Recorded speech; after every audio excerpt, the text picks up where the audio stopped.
Thanks, Dave. So yeah, I'm going to talk about some statistical analysis today, these statistical methods. First, I'm going to tell you what I mean by diffusion with transient binding.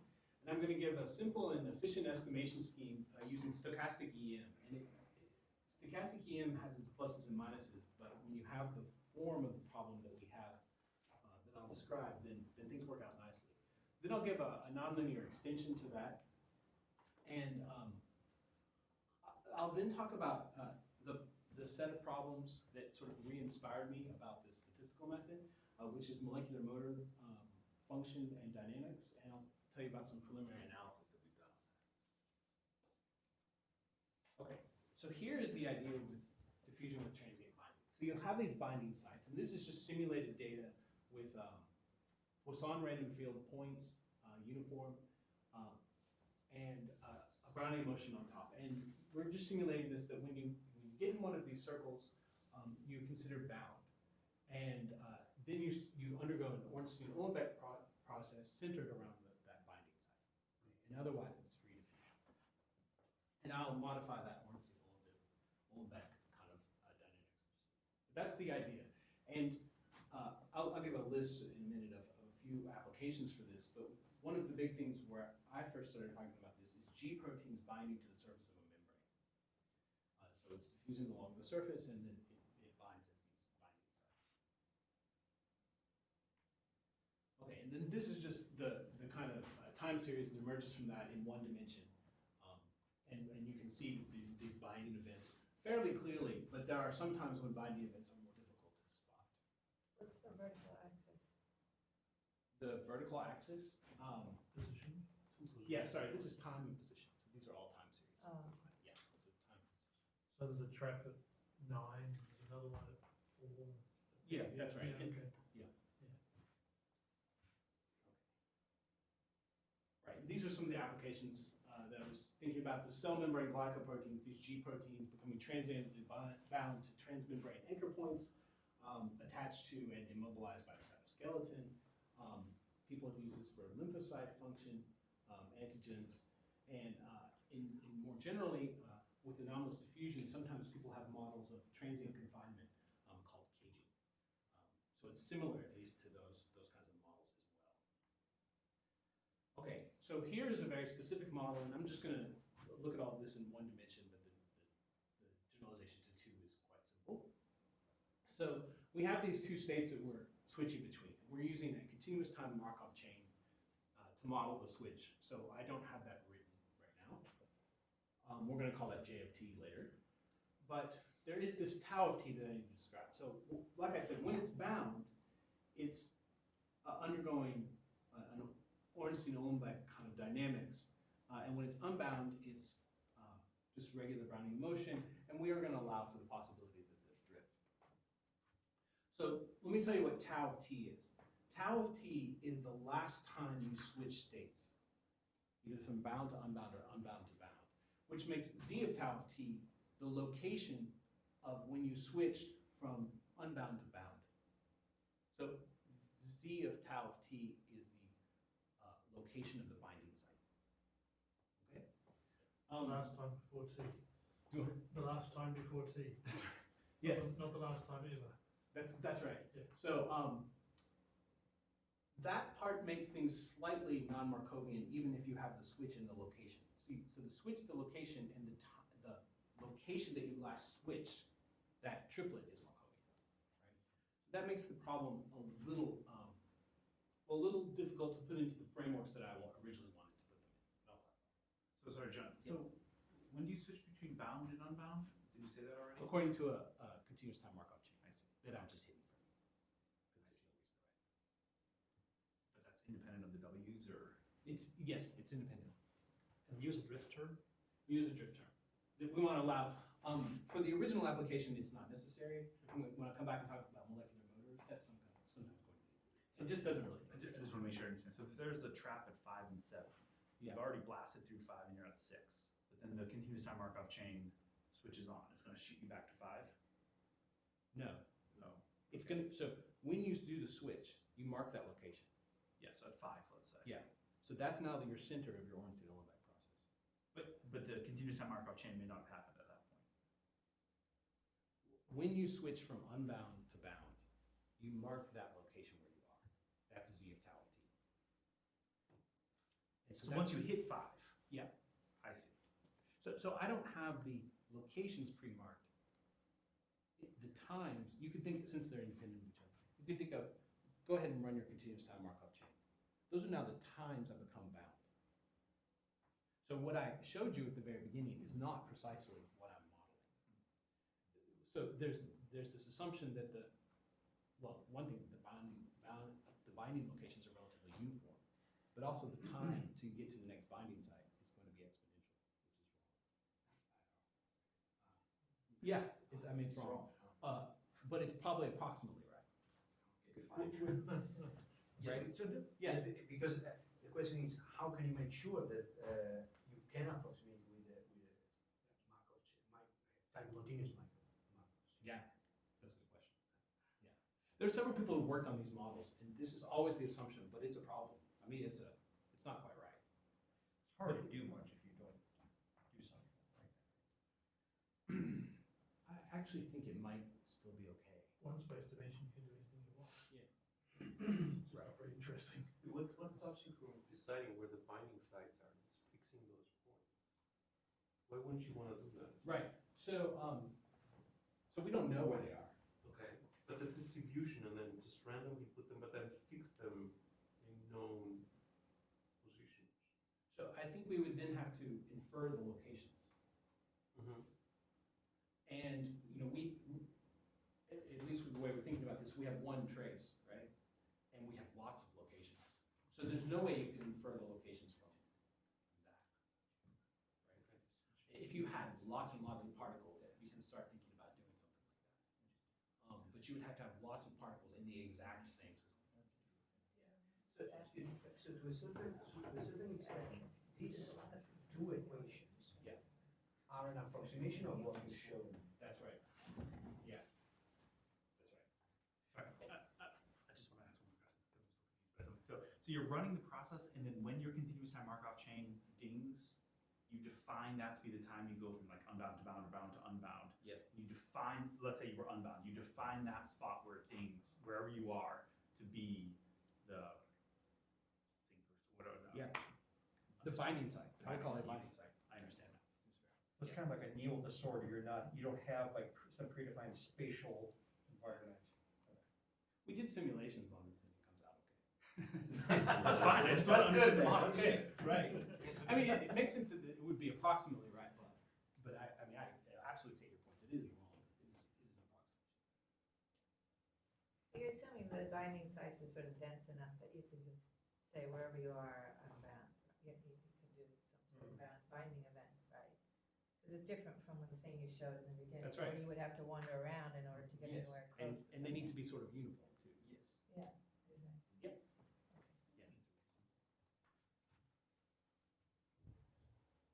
So just as a contrast, how people were modeling this before was switching between simply two Brownian motions, where you don't have this constraint of an Ornstein-Uhlenbeck kind of process in the unbound site. But they were still using a continuous time Markov chain to do these arrivals, right? So in that way, I mean, this is not, that foundation was not unique to me, but I take all of the place, right? Okay. So you can write a discretized model this way. What this discretized model assumes is that the switches only occur at the observation times, which is also not correct. But if the switches are rare with respect to your observation times, this should be okay, right? And what this allows you to do is to write your Ornstein-Uhlenbeck as a kind of AR1 process, and the Brownian motion, of course, is fine. And so we just have indicators with this JK. JK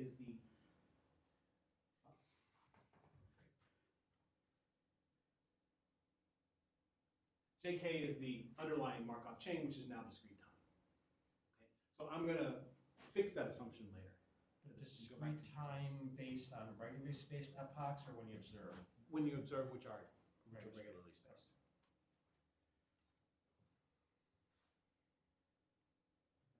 Okay, so there's several previous approaches to this Sorry, problem. sorry, John. Yeah. Can you go back? So thing I'm perplexed by is if you, tau k, so it's, you have embedded in your discrete time Markov chain this Markov time, that's the last epoch you switch into the current, okay. Yeah, so it's basically switching notation, which means practically the same thing. Tau k is at time k, the last time you switch. Wait, but you don't really mean tau, I mean tau k has to be less than k minus. I'm perplexed because I'm expecting, tau, okay, got it, okay. Not the kth switching time. It's not the kth switch. Yeah, okay.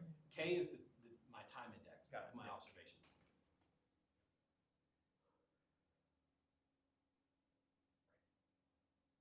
Okay, this is kind of standard, and the only thing I really don't like about it is the switch.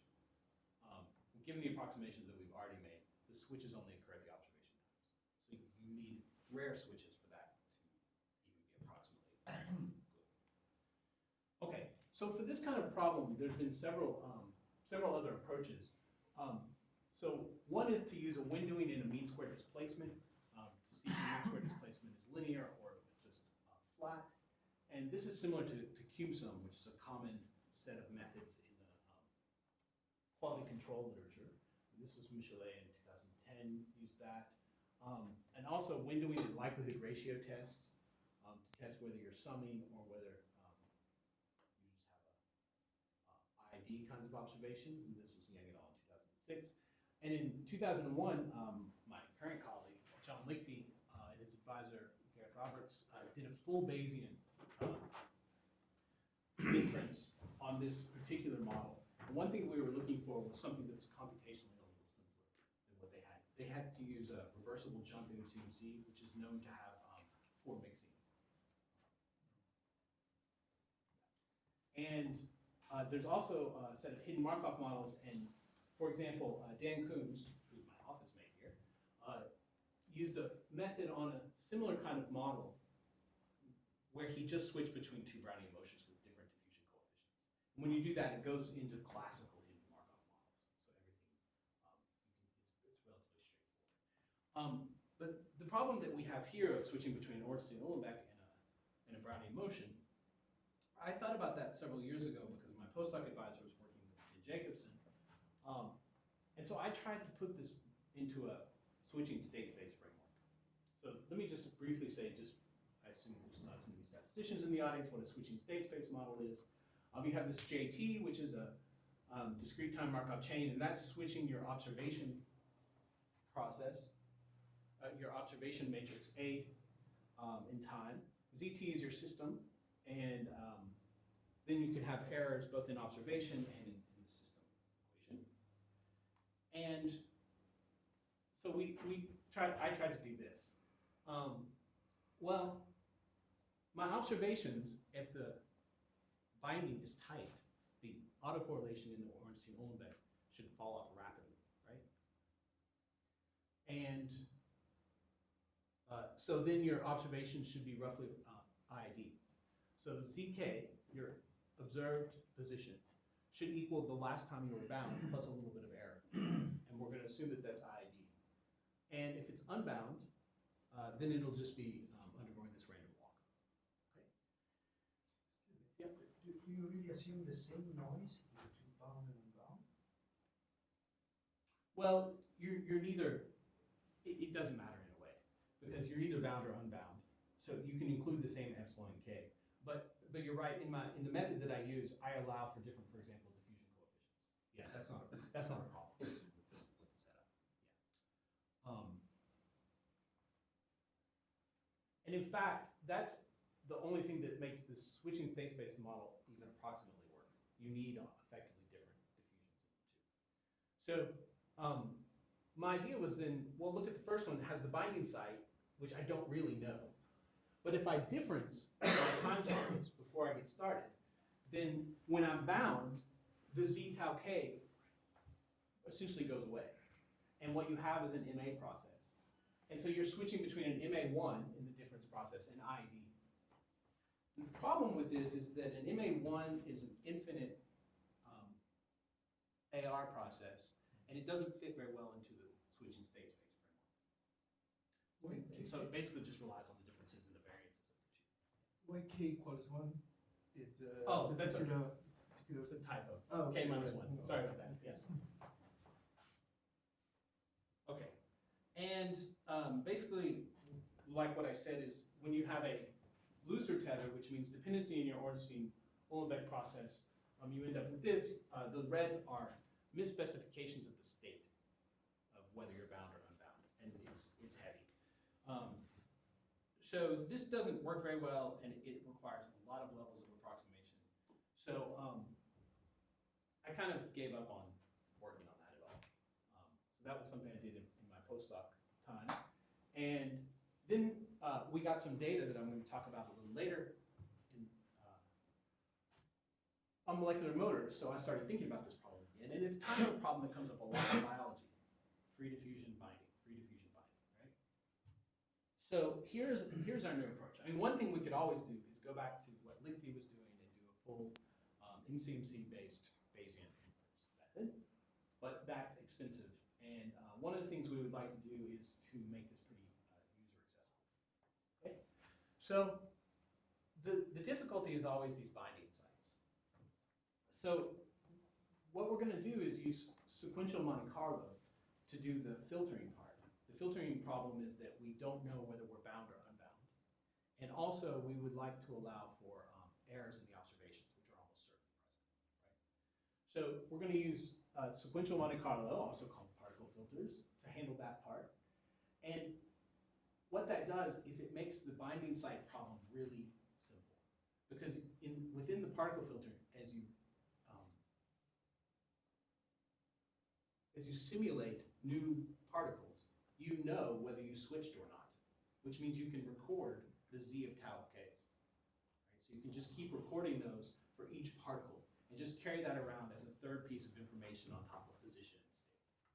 And so at least for the filtering problem, that makes things really easy. So now there's also the estimation problem. We have these parameters, the Ornstein-Uhlenbeck kind of coefficient and the diffusion coefficients. So how can we estimate these?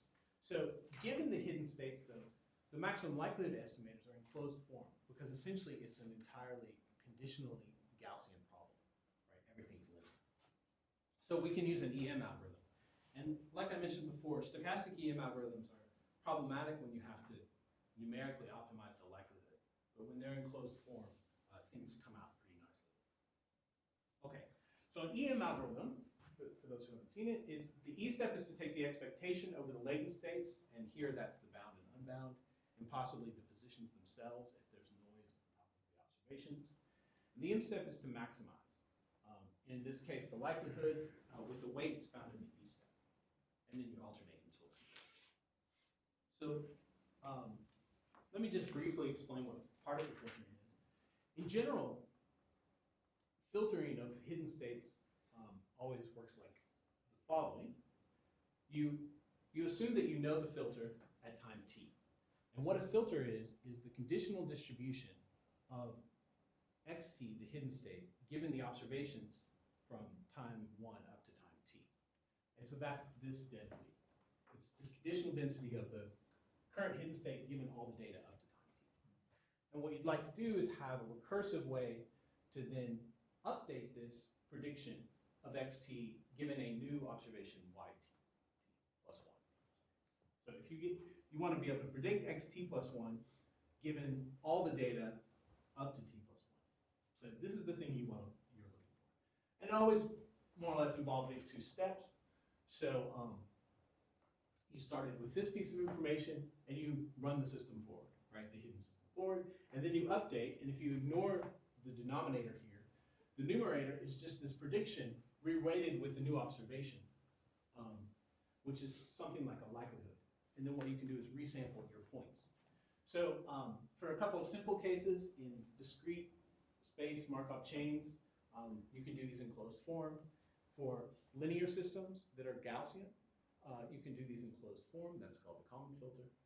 And if you don't have those two cases, there are a couple of other cases that are worked out in closed form, being able to do these integrals, but most you can't. But what you can do is simulate forward one time step if you have your previous time filter represented as particles. You run them all forward and then reweight them all with this, what's effectively a likelihood. And this is just a diagram of that. You start with a set of particles that represent your filter at the previous time. You do your prediction, which moves things around. If your input data is this red and you have a kind of Gaussian likelihood, it's going to put more weight here and less weight over there. Right? And then you resample the points with those weights, or you can carry the weights around. So the reweighting involves sort of the magnitude of the noise on your observation, not on the process. That's right. Yeah. And that's in some ways what makes it difficult if you have too little noise, which is counterintuitive. You simulate forward, but all the weight goes on. And this is just what I said. Okay, so then this is the E step, and this is standard in statistics. Probably many of you have seen that. So then there's the M step, and the problem with stochastic EM is that you have a likelihood surface that is essentially bumpy, right? Because each one of these points is a Monte Carlo simulation. So we went ahead and fit the surface for a particular example, or simulated the surface for a particular example. So you can see the maximum's kind of up here in this top corner. So you can visually see what you would want to do, which is to go up, but there's lots of these little fluctuations. So people have done things like smooth the likelihood surface. It's very expensive. What do you mean by stochastic EM versus EM? Well, we don't have the likelihood in closed form, so we have to simulate it. And in fact, I should have mentioned this. This denominator, this is P of y. Once you do this integral, it's P of yt given y1 through t. And you put all of those together, and that gives you the likelihood of your actual observations. But if you're doing a particle filter, those are all stochastic. Okay, so if you look at the full data likelihood, and what that means is if you could know whether it's bound and unbound, and know the true position of the process, and see the observations all together, then you have a log likelihood that looks like this. This is a negative log likelihood. No, this is the log likelihood. So the particular form is not terribly important, except that we can write it down. Okay, and things are linear. You can see. What do you mean by condition on theta h? Oh, so you see those indicators? Yeah. We're going to actually, okay, so there's a little bit of a typo here too. We're going to take the expectation of this with the probability measure that is at some other theta. So this is the log likelihood with respect. You could have a likelihood with respect to two parameter values. It's a derivative, right? And so you can take the derivatives with respect to different measures. We're taking it with respect to theta h, and I haven't really told you what theta h is, but it's in the EM iterations. You're doing E, you're doing M. It's the last iteration of your parameters. So you have to start that out. Then you run the particle filter. And then when you take the expectation of these are going to turn into probabilities, which you're getting out of your particle filter. Is that data is some kind of fixed time? K is time, Case and delta? and delta is the time increment. Yeah. That we're assuming is fixed. And you're just trying to predict what, this is for going one step into the future? M step. So this is you've written on the likelihood based on where all you're the going to data. go next based on what you've already decided. Yeah. Is that correct? And this is the likelihood, though, for all the data after the fact. So you're doing this post-collection. You have the whole data. And from this you're going to extract D1, D2? Yeah. Do you know also the size of when you have a binding domain? How do you extract the size of this domain? Do you know it in advance? Number space. So you're going to calculate it also? No. So how do you? I have a time series, right? Yeah. And well, I guess, okay, in practice, you have a microscope visualization, which is not what you're looking at is limited to, but that's your observational window, right? But why do you need to see the whole? I'll tell you after. Okay, okay. Yeah. I can see that being important. All right. Presumably, there's there's lots of things outside your window. So you're only seeing things that don't have, hopefully, boundary effects hardly at all. But I think you're going to get more of one later. Okay, so you do this, and this isn't important except to say that you can do it. So you can find these closed form estimators for each of the parameters, given that you know the conditional probabilities of the xt's given all the y's. In other words, the hidden parts given all the observed points. Remind me what phi is? Phi is the coefficient of the Ornstein-Uhlenbeck process. It's actually not quite that. It's the AR process. We just fit that, and then you can back out and take it along. Okay. And here is what happens in practice on this funny surface when you just run EM. So these are EM iterations, and it does exactly what your mind would say it ought to do. So like, as h progresses, you're going along that black curve? That's right. You're walking along the black curve.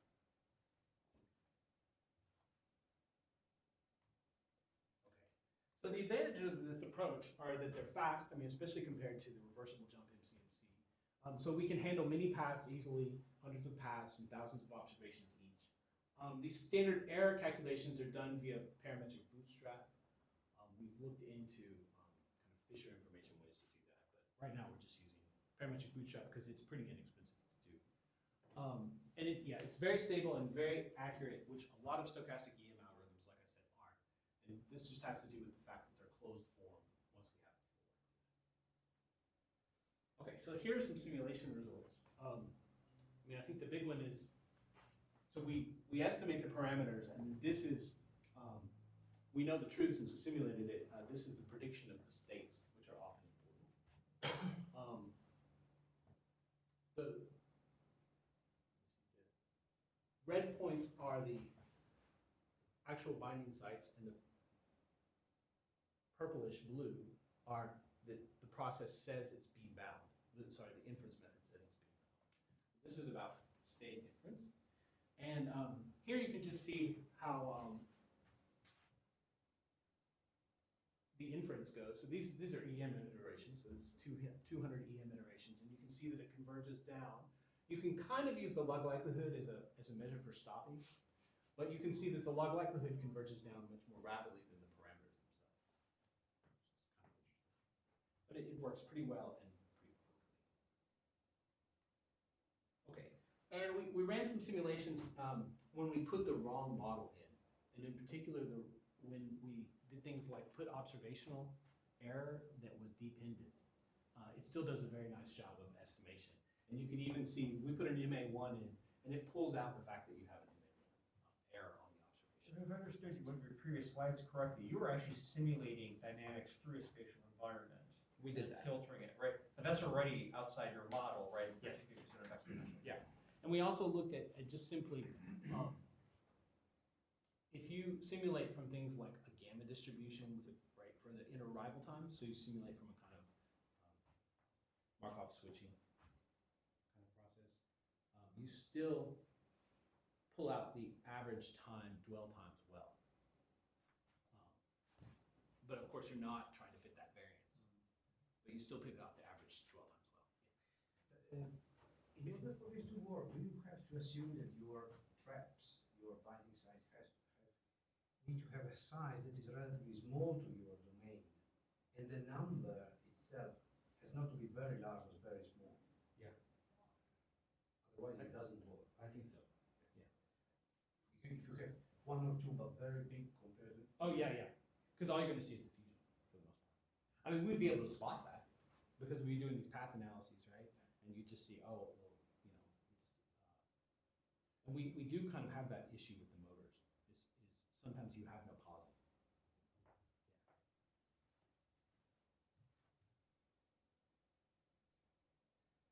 All right. So the things I don't like about the first what I've just presented are that, first of all, you're making the assumption that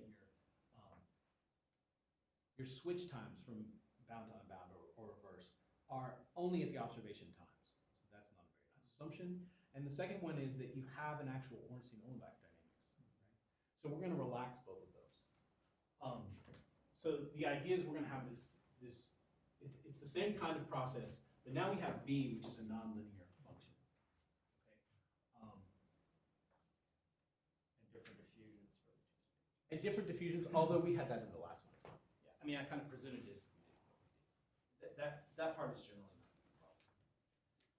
And we also have a continuous time Markov chain. And basically, the EM algorithm, we're going to go back to the EM algorithm because we're going to set it up so that that nonlinear, essentially, drift function can be represented as a linear sum of nonlinear functions. And the part about the continuous time Markov chain, that can be handled within the particle filter. You just simulate forward and allow things to switch in between. So that part is really quite simple to handle. And then we're going to use a closed form penalized likelihood. So let me show you. Okay. So we're going to take this V of z, which is the drift, and we're going to write it as a vector of parameters called beta, and A of z is a vector of basis functions. Okay. Finite for right now.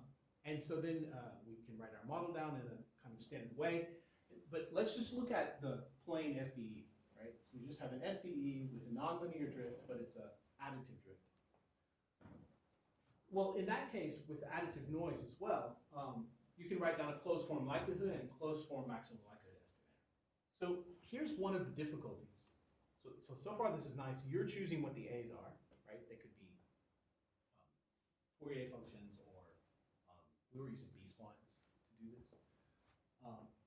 The difficulty is, well, first of all, with B-splines, where do you put them and how many do you use, right? Well, you could just try to put a lot and then see if you can still fit your beta. And one of the difficulties is that this becomes unstable, right? This inverse does. So one thing, if you put a lot of B-splines.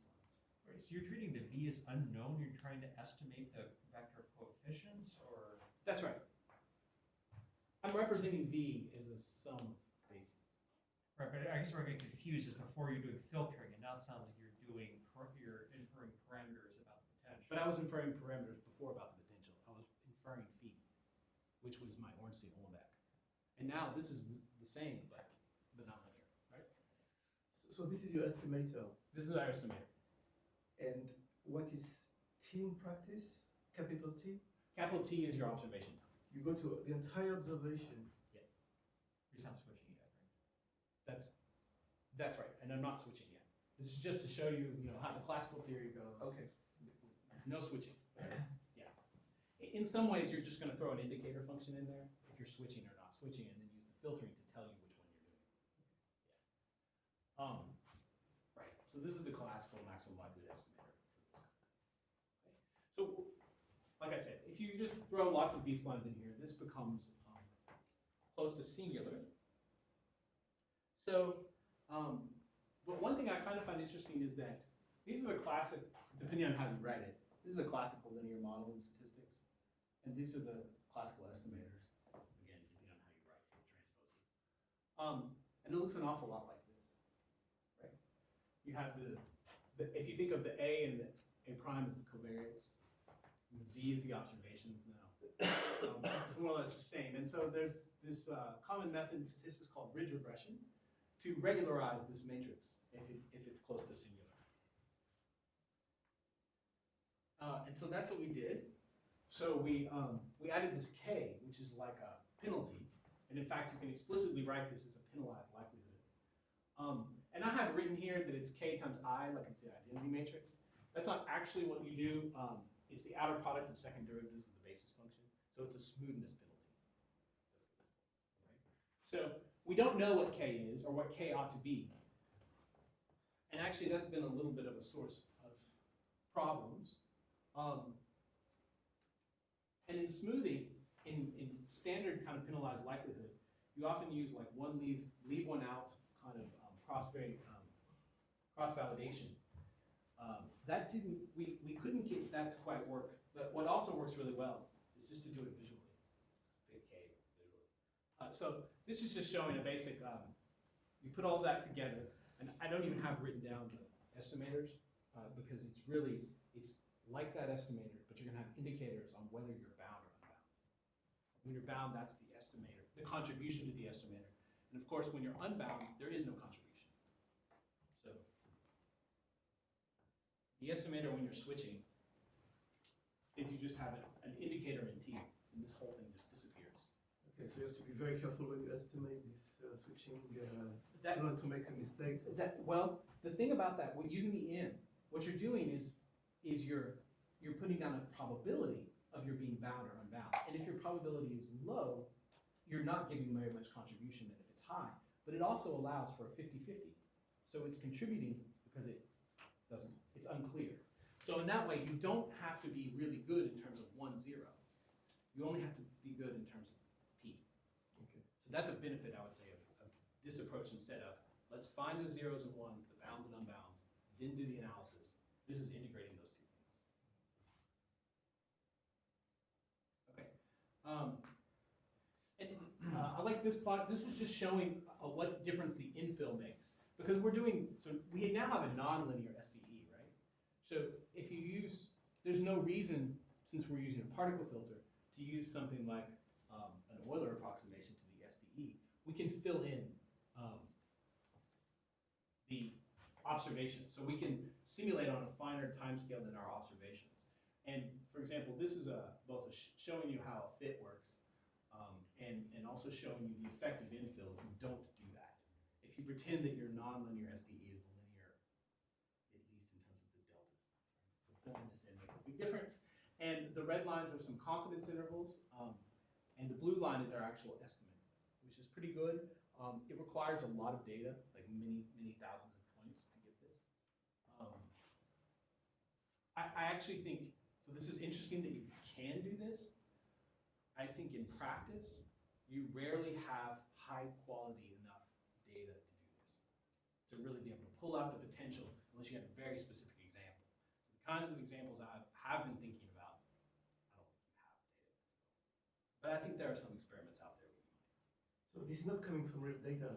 No, this is simulation. This is Absolute simulation. Yeah, Okay. it's absolute simulation. Yeah. Okay. Yeah, and here we do have kind of a Fisher information approach to finding those confidence intervals that seem to work well, that we're having a little bit of a difficult time justifying theoretically. All right, and I think I've already said this. The other issue is the parameter selection. So we've simply been doing it visually, which is not as crazy as it sounds. In a lot of smoothing, the automated penalty selector will give you the same thing that you would do by moving the penalty around. Okay, so now I'm going to talk about molecular motors, which is what got me reinterested in this problem of binding. Okay, so let me just speak briefly about molecular motors, although maybe you guys probably heard a little bit about them already. So this is a cartoon from my collaborators, Will Hancock's lab. So the idea, and this is a real cartoon, this is not really this large, it's really, really tiny and inside this axon.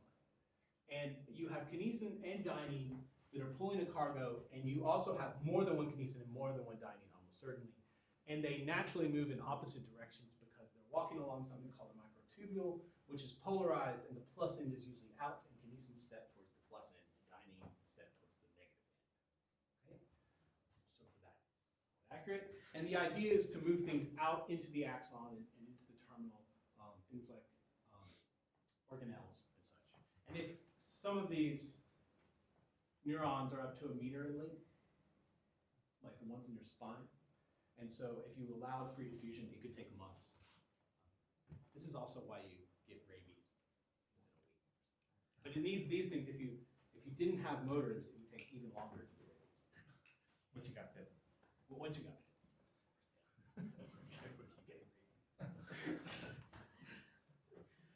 All right.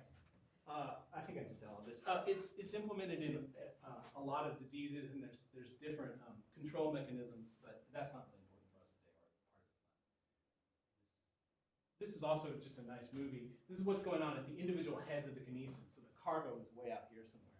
So these things guys step along the microtubule. And the way it's being shown, ATP hydrolyzes, and it sort of biases what's really going on. Is there's a lot of diffusion happening. It biases things towards the forward, and then it can bind here. So this is repeated. This is shown with a really tight bind. But one thing that's speculated on and that's seen in actual data where you can observe the cargo is that these things will, for example, and I'll show you in a movie in a minute, they can pause, okay, and that might just be that it doesn't have ATP. But people have also seen sliding. So it doesn't, if it were to come detached in data, I think the next one's data. So here's an example of data collected from Will's lab. So you see these are cargoes. So these are Q dots. And they're walking along and they pause sometimes. This one's pausing. But if they become detached, which I don't know if I can see a detachment. When they become detached, they just disappear because the diffusion is so fast that they just move off the screen rapidly, right? In the third direction or in the? In some ways it doesn't matter. It's so quick it just, yeah. In a couple of slides it's gone.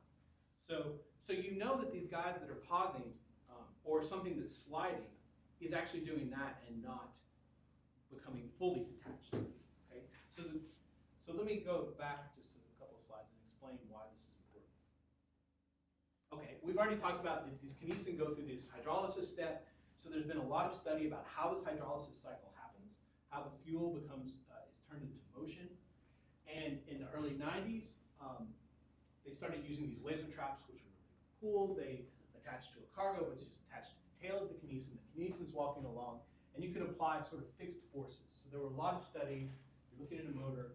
How does this motor pull against certain velocities? And you can do that with these experiments, and you get these force velocity curves. So there have been a lot of studies of individual motors. Now people are starting to think about, well, what happens when you have teams of motors, kinesin and dynein, or even just lots of kinesin? But the difficulty has been that the experiments are really difficult because you don't know how many motors are attached. So it'd be good to get a control over how many motors are attached. And also, there's this interesting paradox, which is that, well, which is somewhat controversial, but the classic tug of war model for these kinesin and dynein, you sort of add the forces that each one applies, right? But if you add these forces and you have the dynein pulling this way and the kinesin pulling this way, when the kinesin are detached, and you can do this essentially through mutations, you can knock down their function, then it should move to the negative direction very rapidly, or vice versa. And what's seen in vitro in actual cell measurements of these is that if you knock one out, you actually diminish the negative movement of the motors as well, or vice versa.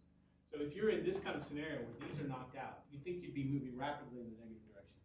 And what you see is just completely diminished movement. So somehow they are cooperative in a way, and that's not really well understood. So we've been looking at a couple of mechanisms on this with P. Kramer and Will Hancock and also Scott McKinley. And this is from a review paper that Will wrote a couple of years ago. So these are just three kind of cartoonish examples of what could be going on. But we have this microtubule tethering model, which says, okay, even if the kinesin are knocked out, maybe they are in normal functioning. Maybe they are holding the whole motor cargo complex to the microtubule, right? Or maybe with the mechanical activation model, by the kinesin pulling in the opposite direction, it sort of activates the dynein, although you'd think you would have seen that in single molecule measurements. And it's also known that these motors will bind to each other. So maybe there's an actual biochemical interaction between the two. And what's even more likely, there's something called dynactin, which binds to dynein, and it has a very difficult time functioning without the dynactin. So maybe there's this intermediary that's between the two. What happens in a system where, I don't know if there are experiments like this, there are no dynein, no kinesin, do you see still motion? I mean, if one of them is completely off the system. If one of them is completely out. Let's say. Yeah. Well, I mean, the in vitro experiments, it's with purified motors. So in general, like, there are experiments like this. You just take cargoes, and the only thing in the fluid is kinesin, and it works. So they don't necessarily need the other one to cargo around. That's right, but somehow in the cell, they seem to. They do. That's the paradox. So there's certainly a lot of things going on in the cell that aren't going on in those pure experiments. And that's kind of the interesting part. Our kind of goal is to introduce as many of those things as possible and see how things change. But at any rate, like with this tethering model, the idea is you get weak binding on some of the motors and the others are walking. So that, like let's say the kinesin are weakly bound, then they're holding the cargo close to the microtubule. So if the dyning come off, well, you'll still be held close and they can reattach. So that kind of weak attachment is really important for the tethering model. And so that's one of the reasons we want to study that. Okay? Is weak binding, and what should happen in weak binding is that the motor just slides, but it stays attached, it stays near the microtubule, it doesn't fly off the screen. Okay, so that's why we want to study. And I think I just said all that. Okay, so here are two traces, and this really is one-dimensional data because when you take the motor data, it's along the microtubule. So the x-axis is along the direction of the microtubule, and the the x-axis is time, and the y-axis is along the microtubule in nanometers. So it's a little hard to see, but this does appear to be like this could be a binding site, and then you have walking again. So we know that these things aren't stepping because there's no ATP in the fluid. There's actually ADP, which is the phosphate molecules missing. So there's no fuel here. But what should happen in the presence of ADP is that you should see this sliding when you have, you should have pausing and sliding only because it can't step. So this mu is still not here, although we're thinking about those kinds of experiments as well, and then we need that mu for when it's stepping. The EP allows binding and not like the step. That's right. That's right.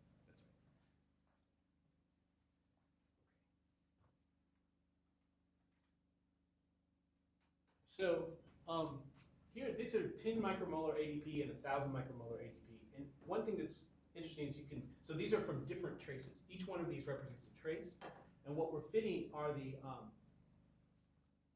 probabilities of switching from one state to the other. Okay? I mean, one of the interesting things is you see a pretty clear separation between the two.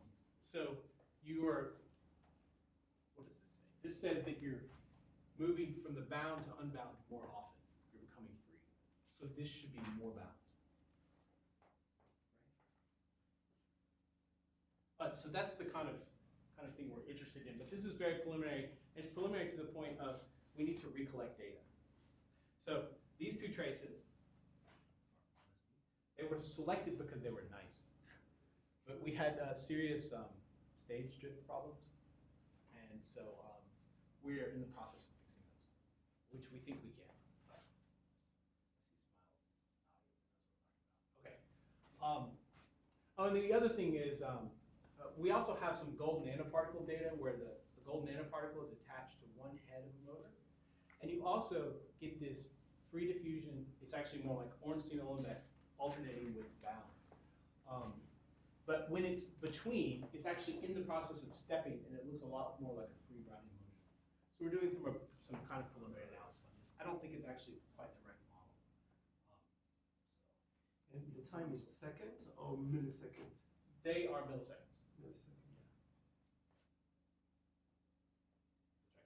And so you can get a much less observation out of ATP saturated because it's rapidly stepping. So the experiment ends when it detaches, which is going to happen much more rapidly. Okay.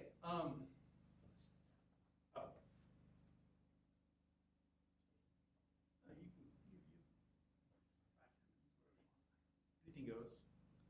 All right. Yeah. Let's see. So my slides. I put too much data on this one.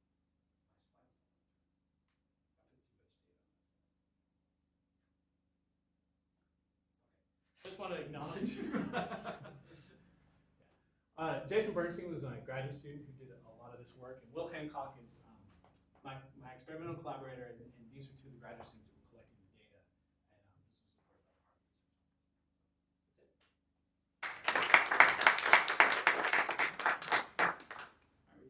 couple more questions if anyone has any.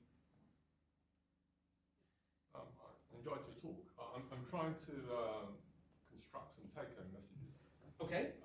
So in the first part of your talk, you had this switching model. Yes.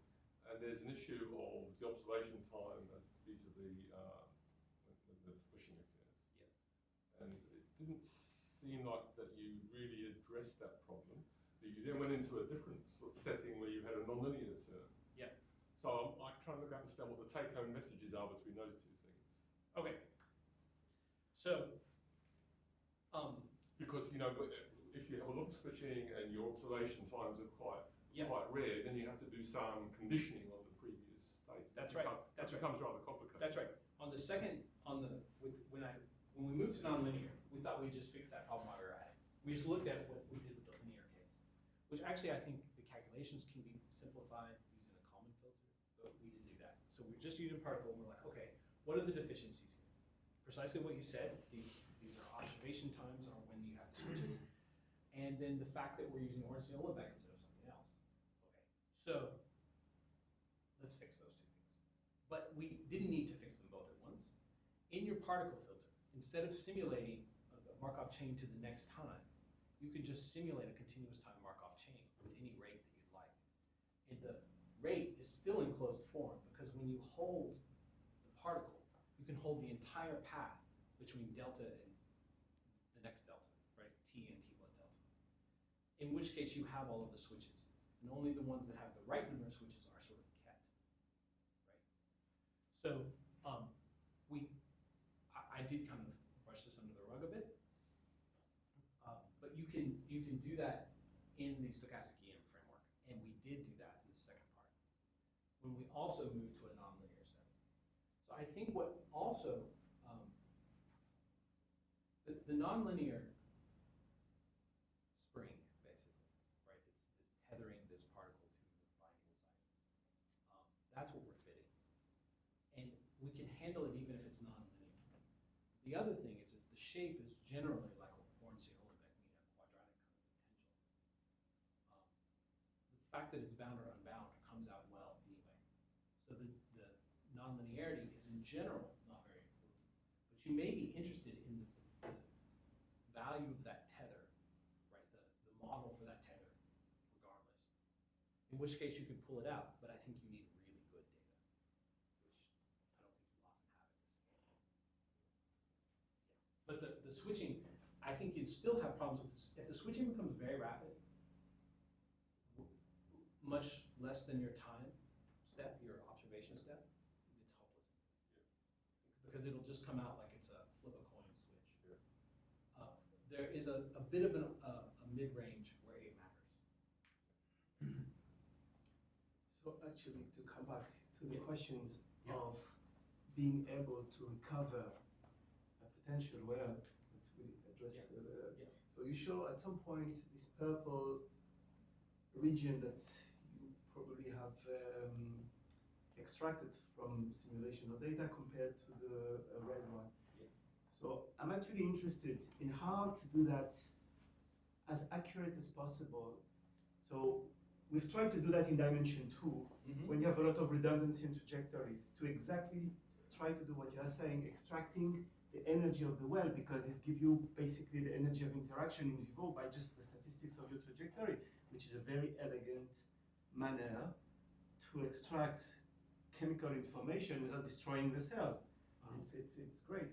So we have methods that is completely different. So I learned a lot during your talk. So can I ask you the following question? So if you have a potential well, usually it's, let's say you're on the surface of a cell, you have a dimension 2, so it's not necessarily circular. You can have, let's say, for example, an elliptical shape. And it's very hard. I mean, we worked a lot, we have some result, but not necessarily very good. So I was wondering, how accurate could you get this boundary? What do you need? What do you have a parameter? Could that, like a theorem saying that as a number of trajectory of observation goes to infinity, then you can really say that I can get a good accuracy of the extraction of this boundary. Of the boundary. Of the boundary. Yeah. I would say mine doesn't address that at all. And you have to also think a little bit about what happens at the boundary, right? Is it reflecting? So let's assume you have like what you have. Yeah. Orstein-Uhlenbeck here, Yeah. and then you truncate, which means just Brownian motion outside. Okay. Let's suppose, let's start from this. And because of when you acquire the trajectory, you have some kind of delta T, you have already some localization noise, and what do you think? Do you know the center of your well or not? Let's assume we can try to get this information. Right. As long as it would pass through the, in some ways I would think of that as a well, like you said, it's truncated. So Yes. The well is actually zero outside, right? Which is zero. So then yeah, as long as it was passing between, right? And in 2 dimensions, it should keep passing through. Then you should be able to, for example, estimate the well. But are you asking where the truncation is? Because that might be slightly different. Yeah, exactly? Where can you detect where the truncation is? Which is exactly the boundary of your well. Yeah, which is usually the place likelihood theory breaks down. Because your support is basically, it's when you're, like traditional likelihood theory works really well for centers and really dodgy for places like where does the uniform end, right? Like a uniform, like what's the support of a uniform distribution? It doesn't like that so much. Yeah, it's an interesting question. John, on that theme, and if we just go back to your traps, right? I mean, so it seems like a dumb thing you could do from just the filtering is if you've inferred what the switching times were, then somehow the traps are some noisy version of. Oh, yeah, I end up with predictions for the trapping locations as an artifact kind of the potential because I'm holding those. That's kind of the trick that makes this work is by switching to particle filters, I can hold the last time I stopped, Right. which are now predictions for binding sites. Right. So in fact, I dodged over that. I had 3 histograms. Those were predictions of binding sites. So I could do that over my whole surface as long as you had tracking points that went through them. But they wouldn't be estimates.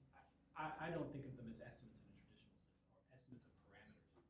Like in some ways, you don't know how many there are, for example, right? Or what if you take David's question and now you make some switching model for like either you're in this Ornstein-Uhlenbeck well or in the flat region, and you get like inferences for the times at which you cross, and you can mark the locations where you cross. Could you try to like infer the boundary from those switching positions that were just where you were when you switched dynamics? Oh yeah. Yeah. The difficulty is then the switching is coupled to the position process, which isn't on its face a difficulty, but it's not clear to me how to work that out. But I think you could. Now that I think you could do that, but it doesn't fit into this framework just for piecemeal.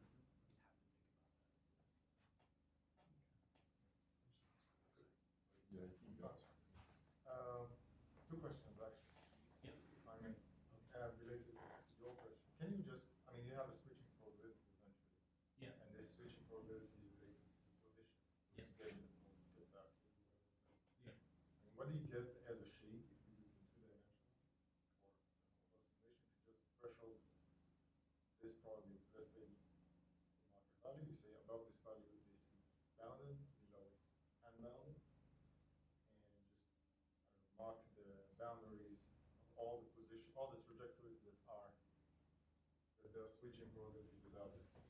You will eventually get a shape out of which it's convex boundary will determine a shape in space, which could somehow be related to the. I think so. The binding sites I can wrap my head around easier than the boundary because the boundary is going to change my model. Right. You're going to get something like reflected Brownian motion, and that or something, and that I think is more difficult, but the problem would be if you didn't know it. I just don't know. I think the boundary is a bigger problem than let's define the binding sites. That to me seems. And just maybe, can you remark on the last line you showed in red on the bottom, the probabilities of what? Can you remark on how you got those probabilities? Is it something? Of these? Right. So remember I have this particle filter, right? So you do the estimates. This is a bad one. This is model prediction or something? Yeah, it's predicting bound and unbound. Okay. So this is bound and this is unbound. But it's on it's a sort of like a 1D walk, and the traps are something you consider as the cargo is just stopped for Yes. some reason? Yeah. Okay, so you track different particles, and this is the statistics. You of check different- one particle. Just one particle. Okay. And then you're asking, what's the probability that it's in a bound state or unbound state? But it's related to the movie show? Is it something extracted from the? Yeah. So these are the time series extracted from the movie. Yeah. Not the same movie. But yeah. This is filtering, not EM. This is once you get done with the parameter estimates. Now I think I know the system, right? Then I can do prediction of the hidden states. And usually we're treating the actual location as a hidden state because we have a little bit of observational error, which is probably really there. And then we also have bound or unbound. Those are the hidden things that I called it J back when I was talking about the linear process. But bound in your sense means that the car was stopped for some reason? That it's bound, and it How do means you know? that then the observation is like an one-state Ullmann process. Okay. It's tethered, right? Nothing is ever really stopped at this scale. Right.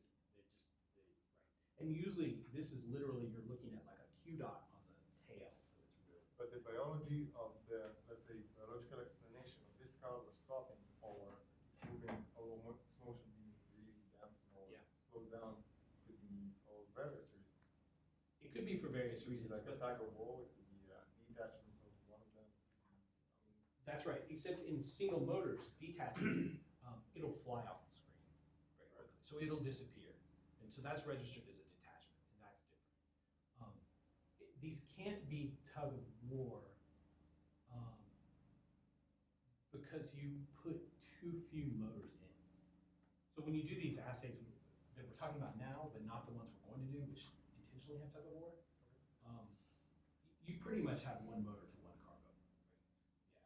This is kind of in the classical setup for these experiments. And people have kind of tweaked it like, oh, let's put enough motors so some of them have two. And you don't know which ones have one and which ones have two. But this paradox you showed has nothing. It's where we're going. Because it's So my last thing that I skipped over is DNA origami. And so you can have binding sites that only allow for, say, one kinesin and one dynein, or two kinesin and two dynein, but no more. And so what we're hoping to be able to do is extract exactly how many are connected at any given time and connect them to our sort of speculative pumps. That's kind of a water scale. I was just wondering if you can extend it to more than basically two states. So because you have, well, you want to distinguish between bound and unbound. Yeah. Or in other words, Brownian versus Einstein-Ulrich. Yeah. So what are the Yeah, and we've looked problems, at, if you would? right, so it doesn't usually involve, it's one time that we've looked at that is a motor that could be freely diffusing because it's weakly bound. It's strongly bound in walking or it's paused. But in those two cases, the dynamics are very different. That's what you need, is the dynamics to be quite different. And then all of this is manageable. Yeah.